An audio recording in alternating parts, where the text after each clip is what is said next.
What's up guys, I'm Jonathan, and today I'm going to teach you how to do the behind the back vertical pinch pass. Now there is two prerequisites you're going to want to know.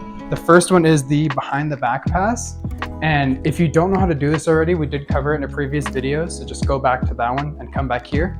And the second one is vertical pinches. You're going to want to know how to do them on both hands, so I'd suggest getting it spinning on one hand and tossing it back and forth and just seeing how many you can do. And when you're ready to put those two together, what I like to do is get it spinning in my right hand. I'll toss it to my left and spin into it, and then just pass it when it's right here.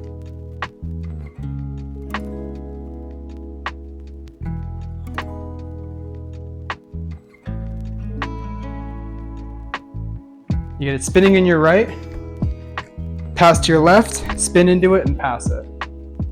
And from the back, that'll look like this.